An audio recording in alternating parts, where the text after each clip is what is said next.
Okay, kwa Mwalimu Samuel kufuatia sana kuna jambo fulani ambalo linaendelea hapa nchini kuhusiana na kiongozi, naweza kusema kiongozi wa dini na vile vile kiongozi wa serikali anaitwa Gwajima. Kufuatia biography yake ni kiongozi wa dini na vile vile ni kiongozi kwenye siasa. Na kufuatia hiki kipindi kama wanasiasa wameingia sana, kufuatia kipindi kama au viongozi wa dini wameingia sana kwenye siasa. Maana mimi najua mtu ambaye anajiita viongozi wa dini ni kama ni mtumishi wa Bwana. Na vile vile kazi kubwa mtumishi wa Bwana ni kama kuandaa watu kwa ajili ya ufalme wa mbinguni. Na vile vile ukiingia sana kama mtumishi wa Bwana ukiingia sana kwenye siasa ni kama unaanza kupoteza mwelekeo, kwa sababu wazo katumikia kama cannot save two masters at the same time. Unaweza kupoteza mwelekeo. Kwa hiyo nilikuwa nataka ueleze kulingana na maandiko, hivi kuna uhusiano gani kati ya kiongozi wa dini au kati ya siasa na nini na dini? Na uhusiano gani kati ya dini na siasa? Ueleze kulingana na maandiko. Okay, nadhani kwanza ni kwamba umejaribu kuzungumza hili jambo ambalo linaendelea kwa sasa hivi katika nchi ya Tanzania. Sawa kabisa. Kwamba ni kama kuna mwingiliano, nadhani umemgusia nani? Gwajima. Anaitwa Gwajima. Kwamba yeye ni askofu wa Kanisa la Ufufuo na Uzima. Okay. Lakini vile vile ni mbunge wa Kawe kupitia Chama cha Mapinduzi. Kwa hiyo unakuta ni kama ana kofia zote mbili. Lakini bado kuna watu wengi wamefanya nini? Wamejaribu kuzungumza. Lakini kwa sasa hivi kitu ambacho kimezungumziwa sana ni suala la sana ukiangalia ni kama kulikuwa kumetokea sana suala la utekaji. Limezungumzwa sana na linatokea na limetokea sana linazungumzwa. Kwa hiyo kutokana na hilo limesababisha watu wa makundi mengi waingie, na ndio maana mpaka baadhi ya watu sasa kahoji kwamba labda mtu anaingilia siasa. Mwingine kuna sehemu huwa zinaingiliana. Na hii inategemea kwanza dini na siasa. Ukitazama dini ni mfumo ambao ni mfumo ambao ni kama mwanadamu anajaribu kutaka kujipatanisha na Mungu. Yaani ni mfumo wa maisha ambao unajaribu kutengeneza mahusiano kati ya mwanadamu na Mungu, kwa wale wanaoamini habari za Mungu mmoja au miungu, kwa sababu kuna watu wanaamini miungu mingi. Kwa ni mfumo ambao unatengeneza mahusiano kati ya mwanadamu na Mungu, ambapo hapo ni dini. Kwa upande kwa mfano wa Ukristo, kwa asilimia kubwa ni kwamba dini ni kama zinafanya kampeni vile vile. Lakini hiyo kampeni ni kwa ajili ya ufalme wa mbinguni. Kwamba kusudi la dini na Ukristo hata Wayahudi ni kwamba ni kampeni kwa ajili ya ufalme wa mbinguni. Kwa hiyo mbinguni mwanadamu ana pande mbili, ukimtazama ni kwamba ana roho na ana mwili. Kwa hiyo unapotazama siasa ni mfumo wa maisha ambapo karibu mwanadamu anautengeneza kuishi katika jamii iliyomzunguka, kwamba wapate kuishi katika jamii bila fujo. Kuna mfumo unaojitungia namna ya kuishi. Na mifumo hii ni mingi. Kwa mfano kuna mifumo ya kifalme, kuna mifumo ya kichifu kama Afrika ilikuwepo. Lakini kuna hata kipindi fulani kulikuwa na mifumo ya dictatorship. Lakini vile vile kuna kwa mfano mifumo ya demokrasia, ni mifumo ambayo mara nyingi ilianzishwa katika nchi ya Ugiriki. Walikuwepo wasomi wanajaribu kuangalia kwamba ni mfumo upi duniani ambao ungeweza kufaa. Ndio maana Ugiriki ama Uyunani ndio wakawa wamepatikana wasomi wakubwa kina Socrates, Plato na Aristotle. Ambapo maana yake ni kwamba wakaita neno demokrasi. Demokrasi maana yake ni kwamba ni utawala wa watu kwa ajili ya watu. Kwa kwamba tayari ni watu wajaribu kupanga katika dunia namna ambavyo wataishi, kila mmoja afaidi faida ya uhai kuwepo duniani bila kumdhuru mwingine. Kwa hiyo maana yake ni kama vile hata zile amri 10 mnavyoziona, kuna sehemu nyingine kuna upande wa Mungu na upande wa mtu na mwanadamu. Kwa upande wa Mungu na mwanadamu ni kwa mwanadamu namna ya kuishi duniani katika kugawana rasilimali za nchi. Lakini kila mmoja baki katika nafasi yake bila mtu mwingine kuumia. Kwa hiyo kuna mfumo unatengenezwa. Okay, sawa. Sasa ukifikiri hilo kwa asili yake, ukisoma, hebu tusome andiko moja katika Mwanzo sura ya kwanza mstari wa 26. Mwanzo sura ya kwanza mstari wa 26. Mwanzo 1:26. Mwanzo 1:26. Kuna kitu fulani ambacho unaweza kukipata kidogo. Anasema kwamba Mungu akasema, na tumfanye mtu kwa mfano wetu. Tufanye mtu kwa mfano wetu, kwa sura yetu, wakatawale samaki wa baharini, ndio, na ndege wa angani, okay, na wanyama, na nchi yote pia, na kila chenye kutambaa kitambacho juu ya nchi. Okay. Kwa hiyo kuna wakati wanaumbwa mwanadamu pale, manake aliambiwa akatawale. Akatawale, ndio, sawa kabisa. Lakini anatawala vipi? Viumbe vingine na mazingira yake. Miti, mimea, samaki, ndege. Kwa hiyo alikabidhiwa mwanadamu kwa ajili ya kutawala hivyo. Lakini unapotazama kuna sio kumtawala mtu, bali ni swala kutawala vitu vingine. Mwanadamu kutawala vitu vingine. Kwa sababu mtawala ama mfalme wa kweli ni muumbaji, kwa sababu yeye ndio mfalme, kwamba angetakiwa ni mtawala, lakini binadamu hajapewa kumtawala binadamu. Maana binadamu alipewa kutawala mazingira yake. Okay.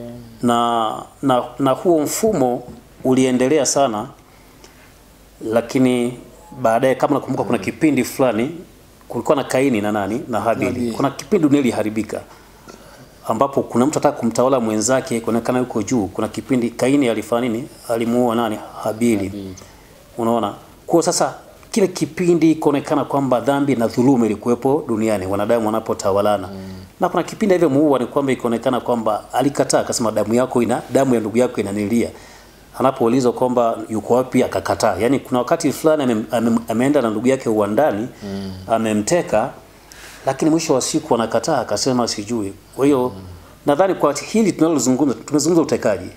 Kwenye utekaji ndio limeingiza haya mengine.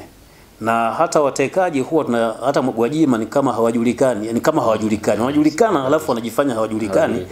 Kama vile ambavyo Kaini, Mungu anajua kwamba ni huyu damu yake ameimwaga, lakini ikaonekana kwamba anasema sijui kwani nimekuwa ni mlinzi wa ndugu yangu. Kwa hiyo watekaji ndio hayo waliozungumza kwamba hawa watu kama hawajulikani lakini wanajulikana. Kama vile Kaini alivyokuwa anasema hajulikani lakini anajulikana. Sasa hapo nimegusa hilo kwa sababu nimezungumza Gwajima, lakini nataka nirudi zaidi katika hili niliyozungumza utawala, kwamba mfalme ni nani? Mfalme na mtawala ni Mungu. Yeye alichoambiwa ni kwamba wakatawale nini? Wakatawale viumbe.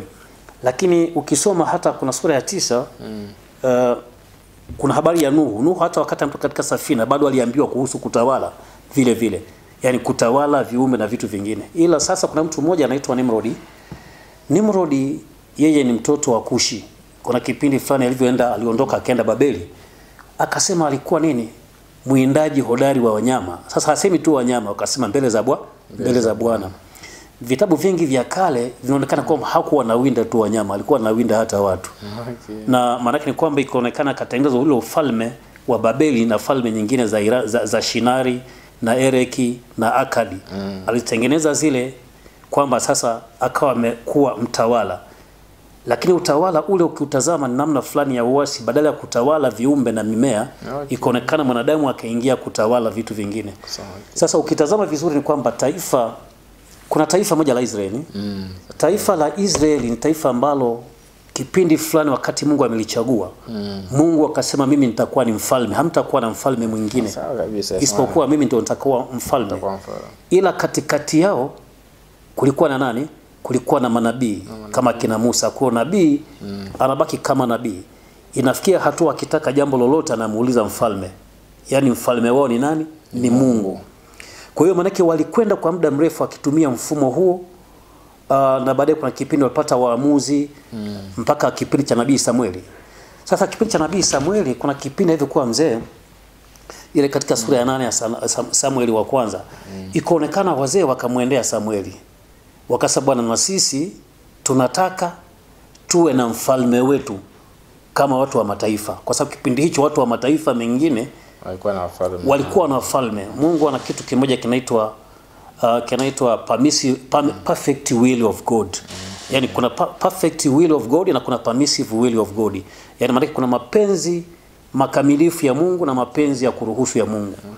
Mungu kamuumba mwanadamu katika free moral agency kwamba achague. Anaposema nimeweka mbele yako uzima na mauti, ila nakushauri kwamba chagua uzima.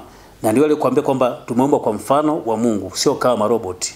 Sasa anakupa tu tahadhari kwamba ukienda kuchagua mauti, basi mauti utaipata, ila yeye anakushauri kwamba uchague nini? Uzima. Kwa hiyo watu wale wa mataifa wakaamua wachague wanavyoona.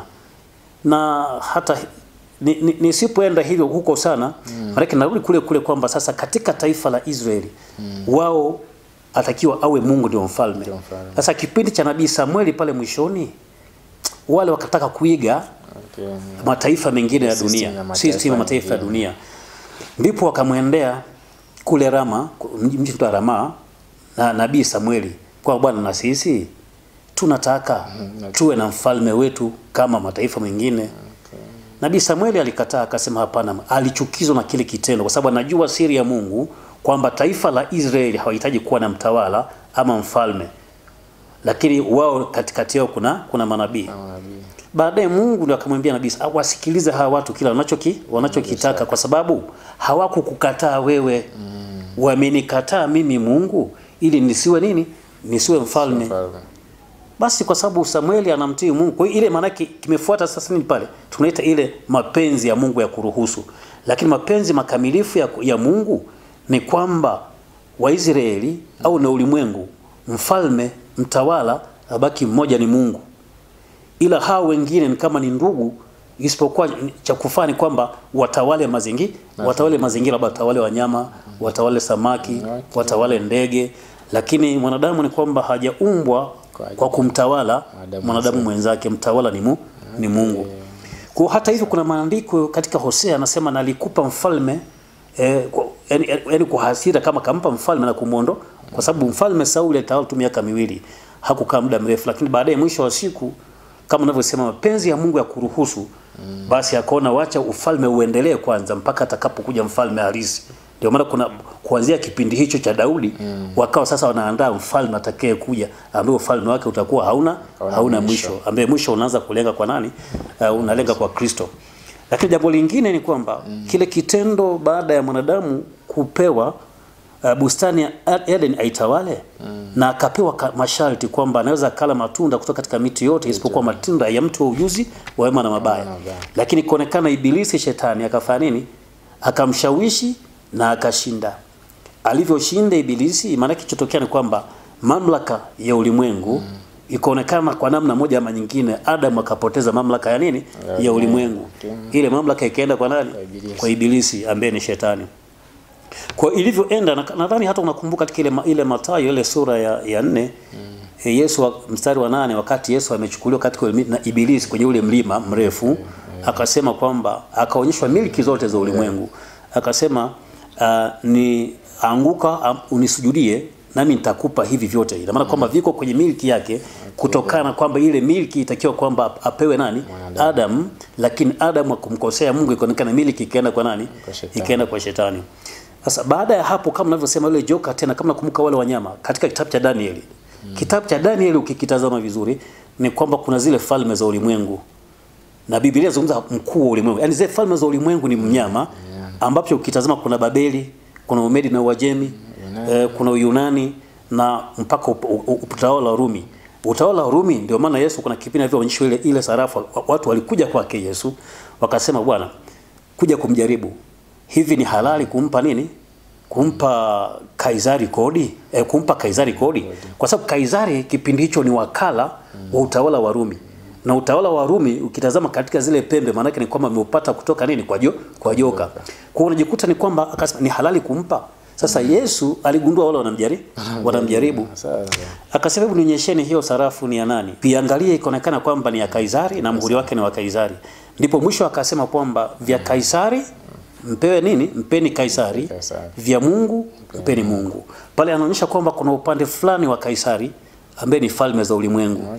Lakini vya Mungu ni kwamba ni kwa ajili ya ufalme mbinguni, kwa ajili ya roho. Kwa kuna mgawanyiko unaoweza kuukuta kwamba hasa katika Ukristo.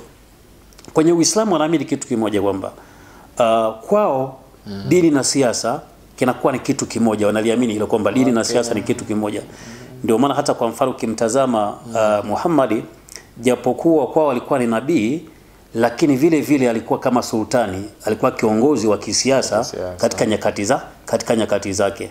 Na hata alivyoondoka bado mahalifa walikuwa wakifanya, kwa sababu wao wanaitakidi Uislamu kwamba Uislamu ni dini halisi ya kimaumbile, ama masuala ya rohoni, ya dini pamoja na siasa vinaungana.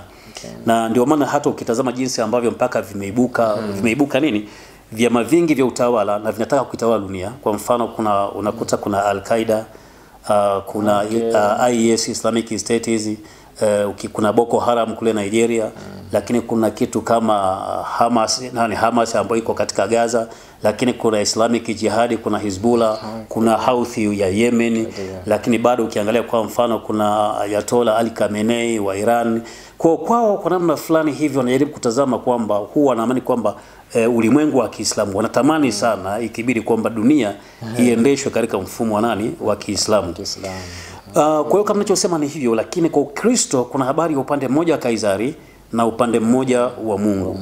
Sasa katika Agano la Kale unapotazama kwamba japokuwa hata Misri ile Misri ilikuwa bado ni kama utawala wake ni wa kidunia zaidi, ambao ukiufuata una mfumo wa ibilisi baada ya kuonekana mwanadamu mdanganywa. Lakini Mungu wakati anamwandaa Yusufu alivyokwenda, kwa mara moja inatokea Yusufu alivyokwenda Misri kule, ikaonekana kwamba kuna maajabu na miujiza na hekima za kimungu, na mwisho wa siku alipata kufanyika kuwa waziri mkuu katika nchi ya Misri.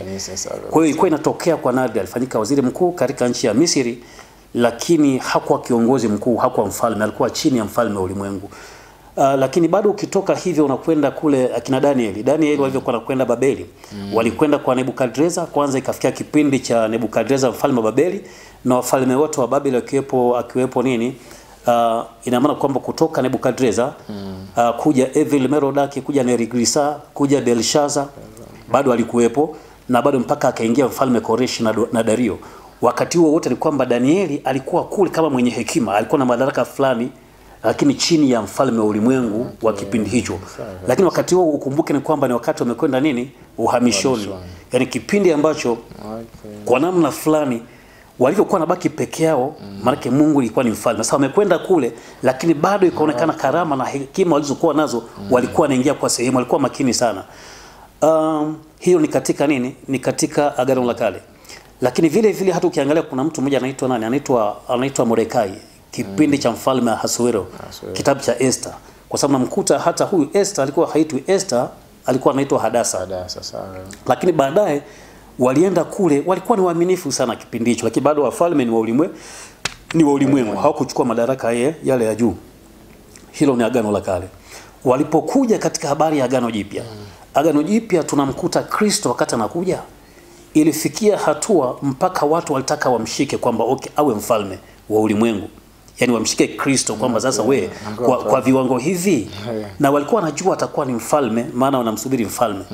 Lakini wakati huo ikaonekana kwamba mamlaka ya ibilisi ilikuwa haijafika mwisho, kwa sababu hata mapepo alikuwa anakuja kwa Yesu kwamba umekuja kutuangamiza kabla ya wakati wetu, kwa sababu Mungu anakwenda kwa majira. Maana ibilisi ameruhusiwa kwanza, na ndio maana kwamba ukijaribu kuangalia kwamba tunaita ibilisi ni kama mpinzani. Wanaita mpinzani. Hebu ikisema ni mpinzani, maana yake ni kwamba mpinzani Mungu mwenyewe kamruhusu mpinzani ili kwamba waone kazi za mpinzani zinakueje, ili hata mwisho kazi zake Mungu zikija muweze kutofautisha kati ya kazi za mpinzani na zile kazi za Mungu. Halafu kuna mtu mmoja aliongea ni kama ni mchokonozi, kuna kitu nilikiangalia, akasema hata hivi chama unasema kuna chama tawala.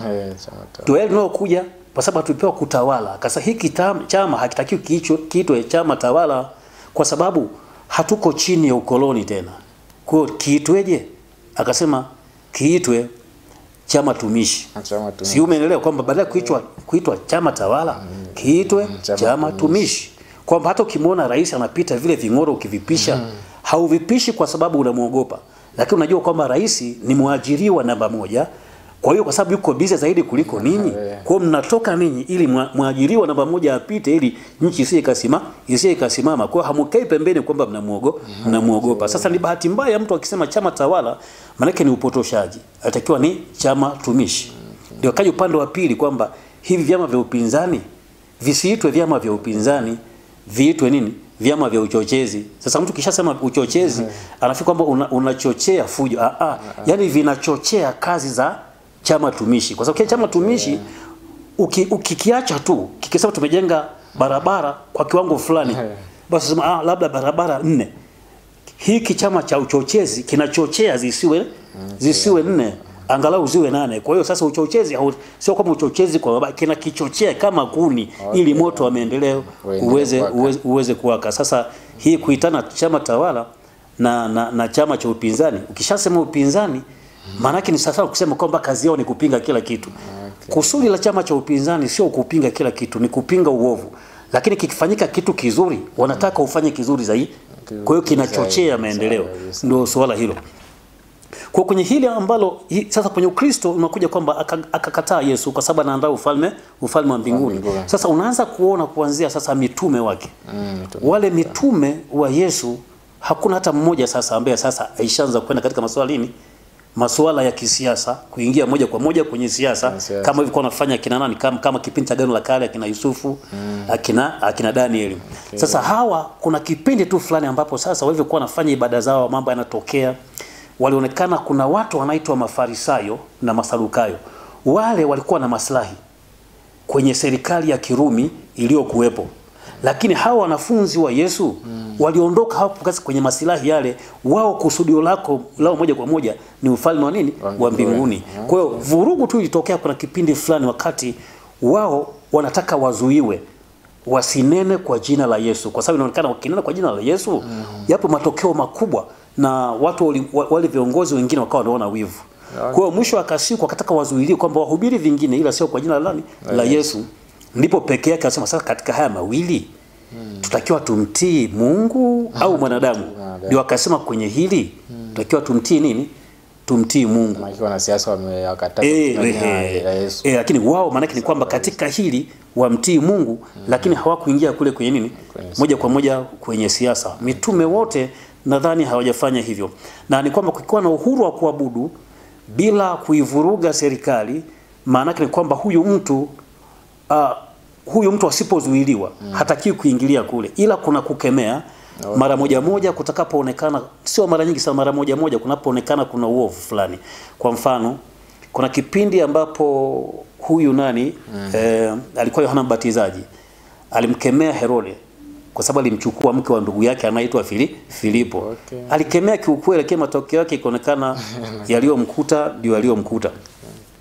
Kwa hiyo kwa namna fulani kuna wakati fulani sasa kama ukishakuwa kiongozi wa kidini maana yake ni kwamba asilimia kubwa sana lazima uelemee zaidi kwenye upande wa dini.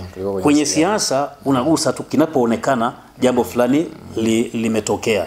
Lakini zaidi utakiwa uzame sana huku.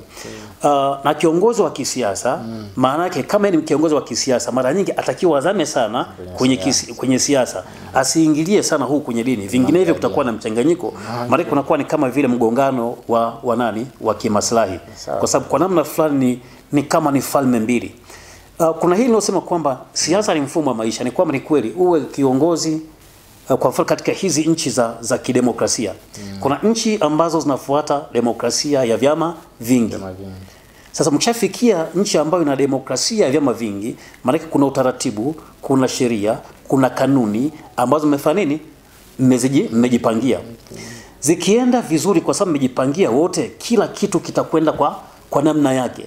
Lakini kifikia hatua ni kwamba mmejipangia, halafu kuna ujanja, hamzifuati, itaonekana ni bora huu mfumo usingekuwepo. Mimi huwa nishapata kuzungumza mara nyingi. Zipo nchi ambazo zimefanikiwa, kwa mfano kama China. China sio democratic country, lakini ile China ilikuwa ni isolate kwa muda mrefu wakati wazungu wanakwenda. Haikupokea moja kwa moja demokrasia ya vyama vingi. Lakini China ilikuwa na mfumo wa zamani sana na mwisho wa siku ni kwamba kuna mtu anaitwa Confucius. Confucius alijaribu kuweka kanuni kanuni za uadilifu katika nchi ya China. Ndio maana mtu akichukua kipindi cha nyuma akila rushwa, akishukua rushwa walikuwa anauawa hadharani. Kwa hiyo ikaonekana kwamba ile China wamekuwa ni watu wenye nidhamu kweli kweli. Sasa ile nidhamu na mfumo wao umechukua muda mrefu. Baada ya kuchukua muda mrefu na misingi yake ni mizuri. Leo China unapoitazama ni second economy. Yaani maana yake inifukuzia nini? Marekani. Na ukitazama ni kwamba kama ukiangalia ni ile tu kwa sababu ya GDP kwamba Wamarekani ni wachache wakigawana pato la mtu mmoja mmoja kwa nchi waonekana kwamba wako juu zaidi mapato ya mtu mmoja mmoja. Wa China wakigawana kwa sababu wako wengi inaonekana ni kidogo, lakini nguvu za nchi za China ziko juu zaidi. Na hiyo China, na nasema hiyo China yenyewe asilimia kubwa hawaamini uwepo wa Mungu, lakini mfumo wa uchumi waliofanya, kwa kuna mifumo mingi ya uchumi. Kwa ndio nasema kama hata Tanzania kwa mfano, kama imeamua kwa mfumo wa vyama vingi, zipo kanuni za kufuata mfumo wa vyama vingi. Mkishazifuata zile kanuni, kila karama na kipawa cha mtu kinatumika kwa ajili ya mustakabali wa nchi. Kwa hiyo vinginevyo basi unataka ukumbuke kwamba kuna kipindi ambapo kwa mfano Tanzania ilikuwa chini ya mfumo kipindi fulani chama kimoja wakati wa Mwalimu Nyerere, lakini kulikuwa na uchaguzi demokrasia ndani ya chama kimoja. Ile demokrasia ndani ya chama kimoja kama ni ubunge mkigombea, kuna mmoja anawakilishwa na alama ya jembe, mwingine ya nyumba. Kwa hiyo kwa sababu mmekubaliana hivyo, nchi ilikuwa inakwenda, lakini kwenda kiujanja watu watanyamaza, lakini kuna kipindi fulani watasema. Kwa hiyo ninachosema ni kwamba kwa mfano hili suala la Gwajima kujitokeza, ni mtu maarufu, ni mtu mkubwa, lakini kuna watu wengi kwa upande wa kitendo alichokizungumza hakina chembe ya shaka kwa mtu yoyote kwamba kukemea ni ubaya wa hali ya juu sana. Habari ya kutekana ni ubaya wa hali ya juu kabisa. Sasa kuna vitu vingi vinaibuka hapa. Kuna suala la mtu kuzijua fursa. Inawezekana Gwajima amefuata fursa, ameuangalia upepo. Sawa, hao ni maarifa yake, sio mabaya. Lakini upande wa pili kama ninavyosema, hao ni maarifa yake, kila mtu ana maarifa yake kuweza kuingia na kutoka. Lakini kikubwa ambacho nakipenda, ametamka, amekubaliana na yaliyokuwa yanasemwa. Sasa unapokuwa nazungumza watu wakubwa kama yeye ndani ya Chama cha Mapinduzi na mwingine, kuna uwezekano hata serikali iliyoko madarakani ikawa na usikivu. Ule usikivu akakaa chini, mambo yakaenda sawa. Sababu kama mtu kama yule akiongea na mtu mkubwa, mtu mdogo akiongea anza sisikike, onekana kwamba ni mbabaishaji. Lakini kama wale, kwa hiyo kuna wakati kama anavyosema yeye ana pande mbili. Alikuwa CCM, alikuwa ni mtu anatafuta privilege katika kuinuka, ana mbinu zake za kupata. Lakini wapo watu kwa mfano kama ukiangalia kama Tundu Lissu ambaye moja kwa moja ukimtazama alibesi sana kwenye siasa.